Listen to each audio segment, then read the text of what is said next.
अस्सलाम वालेकुम guys. Operation research की प्रेजेंटेशन को प्रेजेंट करने के लिए मैं हूं वकार। हमारा ये ग्रुप है, ग्रुप नंबर 5, और इसके ये सारे मेंबर्स हैं।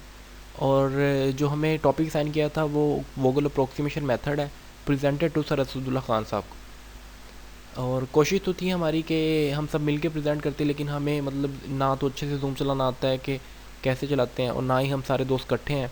तो इस वजह से फिर लहदा करके प्रेजेंट करना बड़ा मुश्किल था। तो फिर मैंने सोचा कि मैं ही मतलब कि क्योंकि मैं एक लीडर हूँ इस ग्रुप का, तो इस वजह से मैं ही ये प्रेजेंट कर रहा हूँ।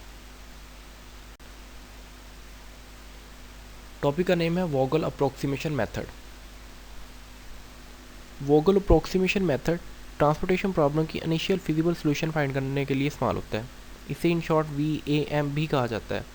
ये मेथड बाकी मेथड्स की निस्बत ज़्यादा एक्यूरेट है। इसका अहम पॉइंट ये भी है कि वोगल अप्रोक्सीमेशन को पेनल्टी मेथड भी कहते हैं, और ये MCQs के लिए अहम पॉइंट है। वोगल अप्रोक्सीमेशन मेथड को सॉल्व करने के लिए हमारे पास 3 स्टेप्स हैं। इन 3 स्टेप्स को हमने क्लियरली आगे बताया हुआ है, जिससे हम एक एक्यूरेट आंसर हासिल कर सकते हैं। स्टेप नंबर 1 है हमारे पास फाइंड पेनल्टी। हम सबसे पहले पेनल्टी फाइंड करेंगे। पेनल्टी दो तरह की होनी है, एक रो पेनल्टी है और एक कॉलम पेनल्टी है। तो इसे फाइंड करने के लिए हम नेक्स्ट स्लाइड पे चलते हैं। ये हमारे पास एक एग्जाम्पल के तौर पे क्वेश्चन है। अब इसमें रो पेनल्टी और कॉलम पेनल्टी फाइंड करनी है। वो कैसे करनी है अब आपको नेक्स्ट स्लाइड में दिखाते हैं। सबसे पहले तो मैं आपको ये बताता चलूँ कि पेनल्टी फाइंड कैसे करते हैं। पेनल्टी रो में कर रहे हो या कॉलम में कर रहे हो, इससे फ़र्क नहीं पड़ता। तो अगर रो में कर रहे हैं तो रो में देखेंगे कि सेकंड मिनिमम वैल्यू कौन सी है, उसे मिनिमम वैल्यू के साथ माइनस कर देंगे। तो यहाँ पे भी सेम ऐसे ही है। मैंने अब रो में किया है तो फर्स्ट रो में जो सेकंड मिनिमम वैल्यू है वो 19 है और मिनिमम वैल्यू 10 है। तो 19 को 10 में से माइनस किया है तो बाकी बच गया 9। सेकंड कॉलम में, सॉरी रो में, सेकंड रो में सेकंड मिनिमम वैल्यू 40 है और मिनिमम वैल्यू 30 है। तो इसको माइनस किया 40 को 30 में से, तो बाकी बच गया 10। अब थर्ड रो में सेम ऐसे ही। थर्ड रो में भी सेकंड मिनिमम वैल्यू को मिनिमम वैल्यू के साथ माइनस किया। सेकंड मिनिमम वैल्यू 20 है और मिनिमम वैल्यू 8 है, तो बाकी 12 आ गया।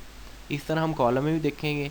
मिनिमम वैल्यू फर्स्ट कॉलम में 19 है और सेकंड मिनिमम वैल्यू 40 है, तो हमने माइनस किया तो 21 आंसर आ गया। इसी तरह सेकंड कॉलम में 30 है, सेकंड मिनिमम वैल्यू और मिनिमम वैल्यू 8 है, तो आंसर हमारे पास 22 आ गया। और थर्ड कॉलम में सेकंड मिनिमम वैल्यू 50 है और मिनिमम वैल्यू 40 है, तो हमारे पास 10 आंसर आ गया। इसी तरह लास्ट कॉलम में सेकंड मिनिमम वैल्यू हमारे पास 20 है और मिनिमम वैल्यू 10 है, तो हमारे पास आंसर 10 आ गया। रो पेनल्टी और कॉलम पेनल्टी फाइंड करने के बाद हम मैक्सिमम पेनल्टी फाइंड करेंगे। मैक्सिमम पेनल्टी के लिए हम फर्दर स्लाइड में चलते हैं। मैक्सिमम पेनल्टी फाइंड करने के लिए हम देखेंगे कि जो हमने पेनल्टी फाइंड की है उनमें मैक्सिमम वैल्यू कौन सी है। यहाँ पे 22 मैक्सिमम वैल्यू है, तो 22 वाले कॉलम में हम देखेंगे कि मिनिमम वैल्यू कौन सी है। मिनिमम वैल्यू 8 है। अब 8 पे एलोकेशन स्टार्ट कर देंगे।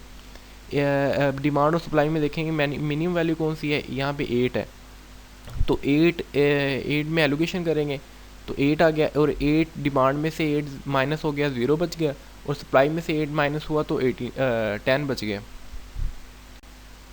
हमने एलोकेशन की, एलोकेशन करके हमारे पास जो डिमांड है वो 0 होगी, तो इसलिए हम ये जो कॉलम था वो क्रॉस आउट हो गया। अब क्रॉस आउट करने के बाद हम सारे कॉलम्स को इसी तरह मतलब कि एलोकेशन करेंगे। एलोकेशन करने के बाद हम फर्दर आगे चलेंगे। स्टेप नंबर 3 और लास्ट स्टेप हमारा यही है, टोटल लीस्ट कॉस्ट फाइंड करनी है। तो चलिए देख। एलोकेशन को मुकम्मल करके हमारे पास इस तरह का टेबल दिखाई देगा।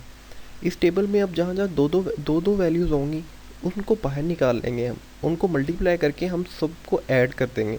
ऐड करने के बाद जो हमारे पास आंसर आएगा वो हमारे पास टोटल लीस्ट कॉस्ट होगी। उम्मीद है आप सबको समझ आ गई होनी है। अगर फिर भी किसी भी किस्म की कन्फ्यूजन है तो आप हमसे पूछ सकते हैं।